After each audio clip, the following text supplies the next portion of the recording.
बच्चों, आज हम एनसीईआरटी क्लास 5 में हमारी दुनिया का पार्ट 9 पढ़ेंगे। देखो बच्चों, ये पार्ट 9 जो है आपका, इसमें आपको कागज़ और मुद्रण के विषय में जानकारी दी गई है। अब आपको कागज़ तो आपको मालूम है कि कागज़ क्या होता है, उसका क्या महत्ता क्या है, उसकी तुम्हारा क्या उसका इस्तेमाल है, वो सब आप अच्छी तरह जानते हैं। और मुद्रण का अर्थ भी समझ लीजिए। मुद्रण होता है आपका प्रिंटिंग, छपाई। अब आपके कागज़ पे देखिए सब छपा हुआ है ना, सब आपका ये छपा हुआ जो भी होता है, प्रिंटिंग होती है, ये हमारी कब शुरू हुई, कैसे हमारी दुनिया में कागज़ और मुद्रण की शुरुआत हुई, ये जानकारी हम इस पाठ के द्वारा लेंगे। और देखिए अब इसके बारे में हम शुरू करते हैं। कभी कभी कोई आविष्कार इतना महत्वपूर्ण होता है कि यह लोगों की कार्य प्रणाली को हमेशा के लिए बदल देता है। ऐसा ही लगभग 2000 वर्ष पूर्व हुआ, जब चीन में कागज़ का आविष्कार हुआ। देखो बच्चों, जब कागज़ जब तक नहीं था, तब तक हमारे एक दूसरे को संदेश भेजने के तरीके अलग अलग प्रकार के थे। परंतु जब कागज़ का आविष्कार हुआ, तब तो बिल्कुल दुनिया ही बदल गई। और ये कागज़ का आविष्कार किया किसने, कहाँ पर हुआ? ये देखिए, ये हुआ हमारा चीन में कागज़ का आविष्कार हुआ। ये आपको याद रखना है। ये आपके प्रश्नोत्तर स्थान में कहीं पर भी आ सकता है कि कागज़ का आविष्कार सबसे पहले कहाँ पर हुआ था? चीन में। और कब हुआ था? आज से लगभग 2000 वर्ष पहले। अब देखिए बच्चों, मनुष्य याद करने की बजाय अब उन सारे तथ्यों, चीज़ों का लेखा रख सकता था। इस लेखे को वह कहीं भी अपने साथ आसानी से ले जा सकता था। अब क्या है, पहले समय में क्या था, जब कागज़ नहीं था तो इंसान को सारी चीज़ें दिमाग में याद रखनी पड़ती थी बैठा के। कुछ भी हिसाब किताब लगाना, किसी से कुछ डिटेल देना किसी प्रकार की, तो बहुत सारी चीज़ें होती हैं। तो उन सब चीज़ों को देखो, कागज़ के बिना सोचो कितना मुश्किल है। अब तो तुम क्या होता है, कागज़ पे कुछ भी नोट कर लेते हो, कुछ चीज़ नहीं याद रखनी है तुम्हें आए के लिए, तो उसको तुम कागज़ पे लिखकर अपने पास संभाल के रख लेते हो। या फिर कुछ जानकारी प्राप्त करनी है, कागज़ों में आपको सब मिल जाती है। तो पर क्या था, पुराने समय में जब ऐसा नहीं था तो सबको अपने दिमाग में सब चीज़ें याद करके रखनी पड़ती थी। और क्या है फिर, परंतु जब बाद में जब कागज़ का आविष्कार हो गया और मुद्रण हुआ, तो उसके बाद क्या हुआ, सब चीज़ें कागज़ पे लिखी जाने लगी। वहाँ पर उसमें प्रिंटिंग हो गई, तो उससे क्या हुआ, फिर वो उस कागज़ पे लिखे हुए जो भी आपका मटेरियल था, उसको हम कहीं पर भी आसानी से ले जा सकते हैं। जैसे कि आप देखो, अब आप कॉपी किताबें सब कहीं भी ले जाते हो ना, उठा के अपनी कहीं भी ले जा सकते हो, कहीं भी पढ़ सकते हो ले जाके। तो जब कागज़ का आविष्कार हुआ तो ये कार्य बड़ा आसान हो गया कि हम अपनी लेखे को कहीं पर भी, जो हमारा हिसाब किताब है, कहीं भी उठाकर ले जा सकते थे। अब देखिए, पहले व्यापारी अपने माल का लेखा चिकनी मिट्टी की पट्टियों पर लिखकर रखते थे। अब यह लेखा वे कागज़ पर लिखकर रख सकते थे। पहले क्या था, चिकनी मिट्टी जो होती है, आपकी क्ले होती है, उसकी पट्टियाँ जो थी उसके ऊपर लिखकर रखते थे।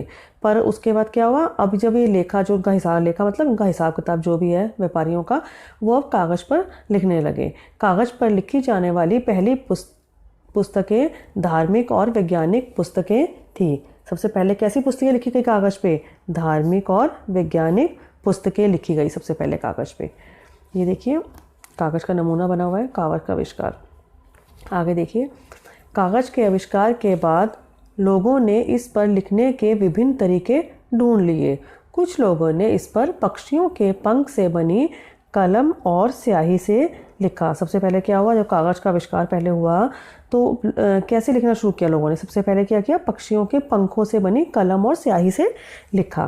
और आपको देखा होगा, मोर के पंख से कई बार पुराने ज़माने में देखोगे आप, तो मोर के पंख से भी लिखा जाता था। पंख का जो ये आपका पंख मान लो है, ये पंख है, जो पंख का जो बीच का हिस्सा होता है, ये थोड़ा सा हार्ड होता है। तो इसी से क्या होता था, इसी से लिखा जाता था।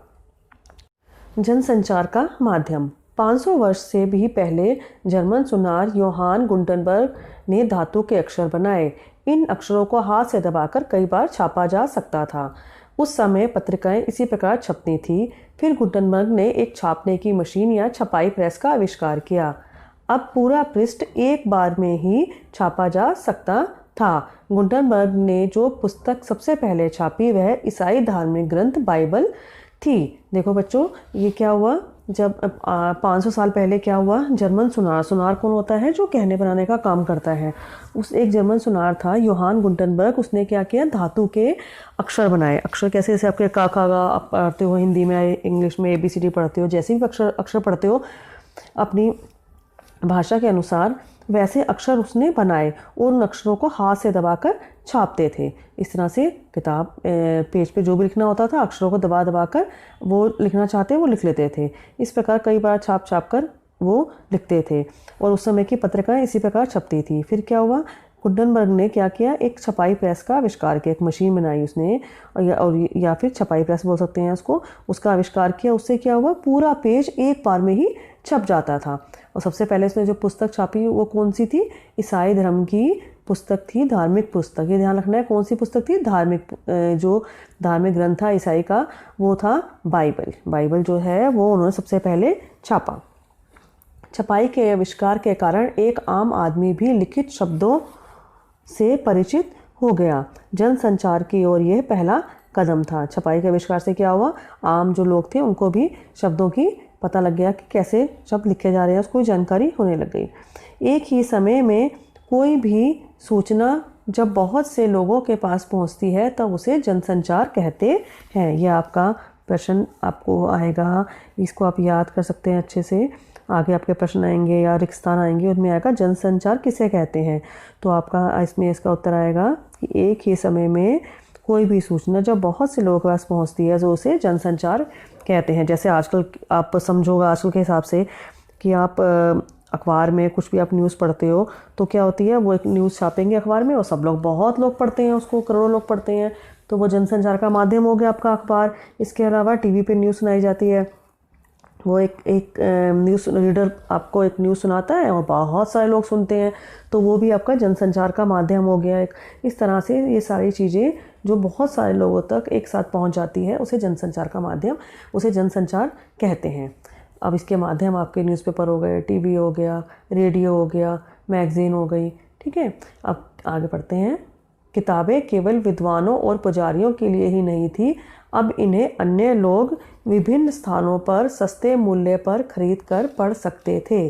जो कंपनियां बिक्री के लिए इन पुस्तकों को अधिक मात्रा में छापती है उन्हें प्रकाशक कहते हैं। देखो बच्चों, अब क्या है, पहले समय में क्या था, जो किताबें होती थी ना, खास लोग ही पढ़ पाते थे, सब लोगों के लिए नहीं थी किताबें पढ़ने के लिए। पर अब क्या हुआ, जब जनसंचार का माध्यम हमारा शुरू हो गया, सब चीज़ें सब जगह लोगों को पहुंचने लगे किताबें, तो क्या हुआ, जो विद्वान और पुजारी पहले इन पे केवल उन्हीं के पास रहती थी, पर अब क्या हुआ, जनसंचार होने से सब लोगों को सस्ते मूल्य पर किताबें मिलनी शुरू हो गई। और जो कंपनियां थी, कंपनियां बिक्री मतलब बेचने के लिए जो उनको छापती थी, तो उन्हें क्या कहते हैं, उन्हें बोलते हैं प्रकाशक, ठीक है।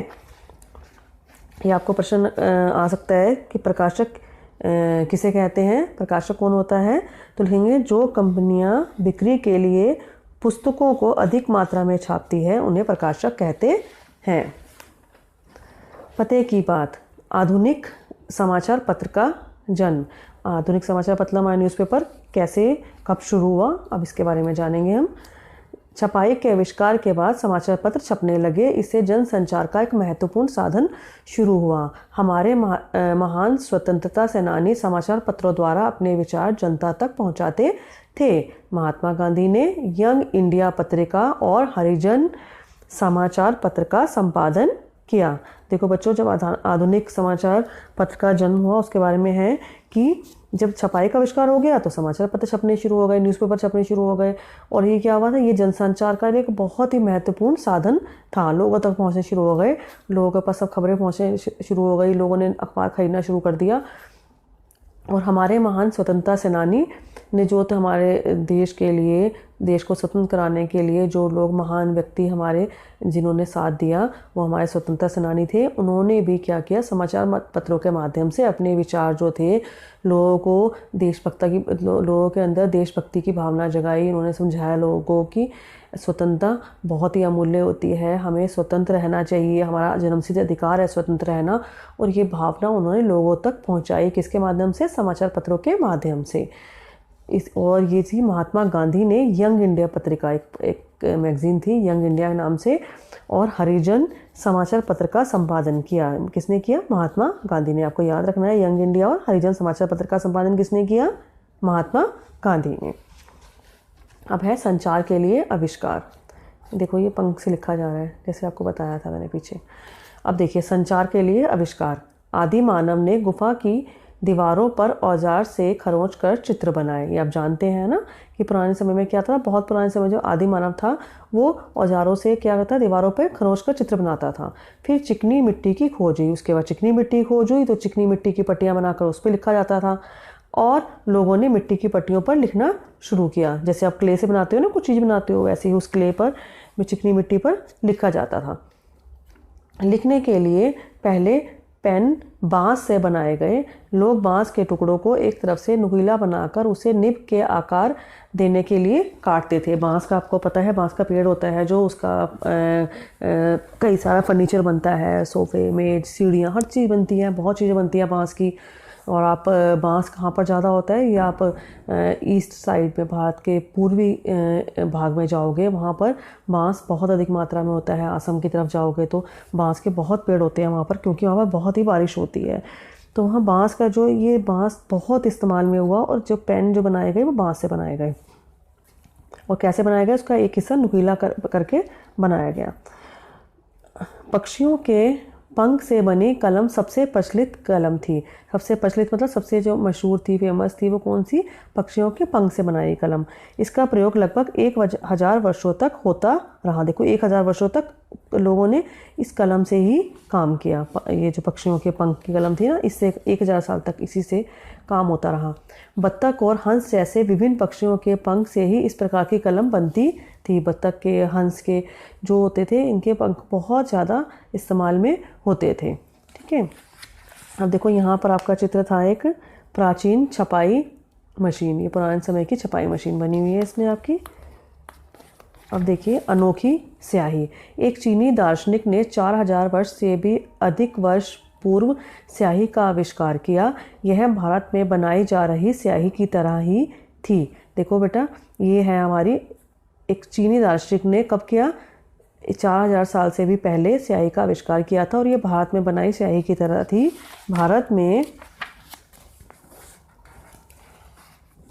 प्राकृतिक रंगों को बनाने की एक लंबी परंपरा है। भारत में ये रंग नील, हल्दी के पौधों, पलाश के फूलों इत्यादि तथा लोहे और कांसे जैसे धातुओं से बनते हैं। भारत में क्या है, नेचुरल तरीके से रंग बनाए जाते थे, और ऐसी लंबी परंपरा रही है। नील से नीला रंग, हल्दी से पीला रंग, इस तरह से पलाश के फूलों से रंग, ऐसे अलग अलग चीज़ों से, धातुओं से रंग बनाए जाते थे।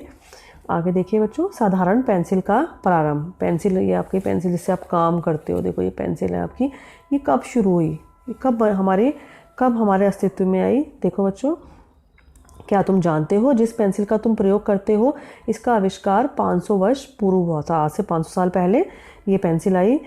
इंग्लैंड में ग्रेफाइट नाम के नरम पत्थर की खोज हुई। आपको देखना है कि इंग्लैंड में कौन सा पत्थर? ग्रेफाइट पत्थर, याद रखना है आपको। ये एक नरम पत्थर है, ठीक है। इससे कागज पर लिखने और चित्र बनाने के लिए प्रयोग में लाया जा सकता था, परंतु ग्रेफाइट बहुत ही नरम था, लिखते समय बहुत ही जल्दी टूट जाता था। फिर इसे लकड़ी के 2 टुकड़ों के बीच बांधकर प्रयोग में लाया गया। यह तरीका आज भी अपनाया जाता है। आज ग्रेफाइट को और अधिक मजबूत बनाने के लिए इसमें चिकनी मिट्टी मिलाई जाती है। देखो बच्चों, ये जो पेंसिल की टिप देख रहे हो ना, ब्लैक कलर की, ये टिप जो है ये हमारी ग्रेफाइट की है। और ये ग्रेफाइट का पत्थर इतना नरम होता है, आप देखते हो पेंसिल का शार्प करते हो और जोर से लिखते हो पेंसिल से, तो पेंसिल हमारी आगे से टिप इसकी टूट जाती है। क्यों? क्योंकि ये पत्थर, ग्रेफाइट पत्थर बहुत ही नरम होता है। तो अब ये क्या है, पहले समय में फिर क्या आता था, ऐसे ही जब इसकी बड़ी जल्दी टूट जाता था लिखने में, तो 2 तरफ लकड़ी को टुकड़े बांधकर बीच में लगाकर इसको इस्तेमाल किया जाता था, और धीरे धीरे करके अब इसकी पेंसिल की शेप दी गई और लकड़ी के बीच में ग्रेफाइट पत्थर को लगा दिया गया, और इस तरह से इससे लिखा गया। और इसको मजबूत बनाने के लिए क्या किया, इसके अंदर चिकनी मिट्टी, इस ग्रेफाइट के अंदर चिकनी मिट्टी मिक्स हो रही है, तब ये पेंसिल बनी हमारी। अब है पेन का प्रारंभ। पेन कब शुरू हुआ? मनुष्य ने हमेशा अच्छे पेन और अच्छी स्याही बनाने के प्रयास किए हैं। पंखों वाले कलम के बाद बॉल पॉइंट पेन के आविष्कार से पेन से स्याही निकलने का खतरा भी नहीं रहा। 1960 में फेल्ट टिप पेन या फेल्ट पेन का आविष्कार हुआ था। देखो बच्चों, पहले क्या था, पेंसिल आपकी आई, पेंसिल के बाद क्या हुआ, मनुष्य ने बहुत अच्छी तरह की कई तरह की स्याही बनाई, पंखों वाली कलम का इस्तेमाल किया। उसके बाद क्या किया, बॉल पॉइंट पेन होता है ना, उसका आविष्कार किया। उससे क्या होता था, उससे पेन से स्याही निकलने का खतरा नहीं होता, बॉल पॉइंट पेन से होता है। ठीक है, वो पेन बड़ा सेफ होता है, बॉल पॉइंट पेन होता है, उससे इंक नहीं निकलती। जो स्याही वाला पेन होता है, इसमें इंक निकलने का खतरा होता है, बहुत ध्यान से काम करना होता है, इंक भरनी भी पड़ती है, इसमें ख़त्म हो जाती है, फिर भरो इसमें। तो आगे देखिए, 1960 में फेल्ट टिप पेन या फेल्ट पेन का आविष्कार हुआ। ये आपको आएगा, फेल्ट टिप पेन या फेल्ट पेन का आविष्कार कब हुआ, 1960 में हुआ। वैसे तो अब बाजार में तरह तरह के पेन उपलब्ध हैं, परंतु क्या तुम जानते हो कि अंतरिक्ष में अत्यंत परिष्कृत पेन भी प्रयोग में नहीं लाए जा सकते हैं। इन सब में स्याही निकल जाती है। अंतरिक्ष में आप जाओगे अगर, तो क्या है, वहाँ अच्छे से अच्छा पेन ले जाओ, वो भी इस्तेमाल नहीं कर सकते क्योंकि उनकी इंक निकल जाती है। आखिर इसका उपाय एक बच्चे ने ही निकाला। वह अमेरिकी स्पेस सेंटर का भ्रमण करने गया था, एक बच्चा घूमने गया था अमेरिकी स्पेस सेंटर में। तो वह बोला, क्यों ना आप पेंसिल का उपयोग करें। अंतरिक्ष में लिखने के लिए अंतरिक्ष यात्री पेंसिलों का ही प्रयोग करते हैं। ये आपको अच्छे से याद रखना है, बिल्कुल, ये बहुत इंपॉर्टेंट है। ये सब चीज़ें आपको जो अंडरलाइन कर रही हूँ आपको ध्यान से याद करनी है। ये कि अंतरिक्ष में लिखने के लिए किस चीज़ का इस्तेमाल होता है, किसका होता है, पेंसिल का। अब आपका आ गया टाइपराइटर का जन्म। अब देखिए, आजकल तो कंप्यूटर है ना, लिखने के लिए आप उसमें लिखते हो, तो क्या है, उसमें कीबोर्ड होता है, फटाफट लिख देते हो उसमें। पहले क्या था, टाइपराइटर। अब देखिए टाइपराइटर में क्या हुआ, ये टाइपराइटर है पुराने समय का। लगभग 130 साल पहले अमेरिका के एक इंजीनियर ने टाइपराइटर का आविष्कार किया। ये देखिए, टाइपराइटर का आविष्कार किसने किया, अमेरिका के एक इंजीनियर ने।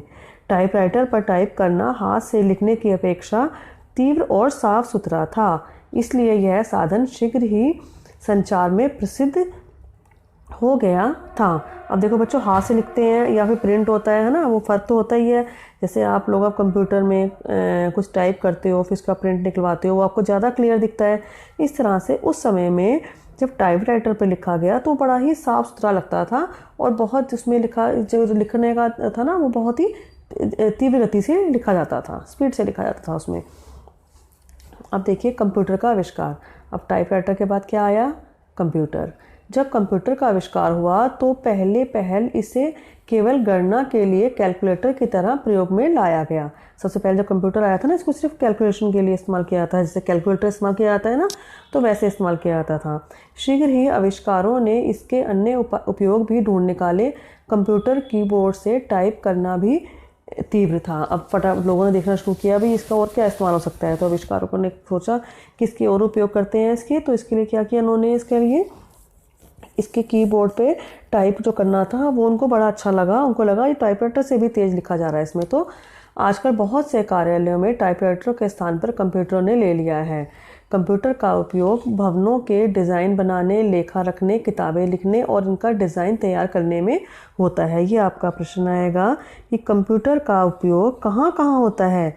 भवनों के डिज़ाइन बनाने, लेखा रखने मतलब कोई भी हिसाब रिकॉर्ड रखना, किसी भी तरह का हिसाब रखना जो आपको रखना चाहते हो, वो सब अपना रिकॉर्ड हम लिख के रख सकते हैं इसमें। किताबें लिखने में और उनका डिज़ाइन तैयार करने में होता है। ये आप कंप्यूटर के उपयोग लिख सकते हैं। इसके अलावा आपको पता है कंप्यूटर के बहुत सारे उपयोग होते हैं, आप वो भी लिख सकते हो। और तो और आपकी यह किताब भी कंप्यूटर पर ही लिखी गई है। कंप्यूटर में पूरे संसार को आपस में जोड़ने वाले एक नेटवर्क, जेट विमानों के परिचालन तथा करोड़ों पृष्ठों की सूचना संग्रहित करने के लिए कंप्यूटर का उपयोग होता है। अब देखिए बच्चों, इसके अलावा आपके कंप्यूटर के प्रयोग लिखे गए हैं कि एक तो किताब भी आपकी कंप्यूटर पर लिखी गई है। इसके अलावा क्या है, कंप्यूटर में पूरे संसार को आपस में जोड़ने वाले एक नेटवर्क, जेट विमानों के परिचालन तथा करोड़ों पृष्ठों की सूचना संग्रहित करने के लिए भी कंप्यूटर का उपयोग होता है। कंप्यूटर में अब इतनी सारी जानकारी मिलती है आपको, बहुत कुछ उसमें आप अपना डाटा रख सकते हो, उसके अंदर डिटेल अपनी सेव कर सकते हैं उसके अंदर। कंप्यूटरों में भी अत्यंत तीव्र गति से सुधार हो रहा है। हर कुछ महीनों के बाद कंपनियां नई तीव्र और अत्यंत प्रभावशाली मशीनों का निर्माण कर रही हैं। अब क्या है, कंपनियां भी आगे आगे धीरे धीरे और सुधार करते जा रहे हैं। हमेशा कुछ दिनों बाद आपको पता है किसी भी चीज़ का नया मॉडल निकल आता है और उसमें ज़्यादा इम्प्रूवमेंट होता है, वो बहुत तेज़ चलने वाला होता है। क्या तुम जानते हो, अमेरिका और यूरोप की कंपनियां कंप्यूटर के प्रोग्राम बनाने के कार्य के लिए प्राय भारतीय कंप्यूटर इंजीनियरों को नियुक्त करती है। देखो बच्चों, आपको जानकारी होनी चाहिए कि अमेरिका और यूरोप की जो कंपनियां होती हैं, बड़ी बड़ी कंपनियां, वो क्या करती हैं, वो अपनी नौकरी के लिए, वहाँ पर जॉब के लिए कंप्यूटर से संबंधित किसको बुलाती हैं, इंडिया से। भारत के जो कंप्यूटर इंजीनियर होते हैं वो बहुत ही, उनका माइंड जो होता है बड़ा शार्प होता है, दिमाग बड़ा तेज होता है, और इसलिए वहाँ क्या होता है, वहाँ के लोग, ये बाहर कंपनियाँ जो होती हैं वहाँ की, वो भारतीय कंप्यूटर इंजीनियरों को नियुक्त करती हैं। तो इस तरह से आपका ये पार्ट ख़त्म हो गया है। इसके बाद आपका अभ्यास कार्य है, ये आप लोग खुद ही अपने आप करने का प्रयास कीजिए, उसके बाद फिर मैं करवाऊँगी। ठीक है बच्चों, चलो थैंक यू बच्चों।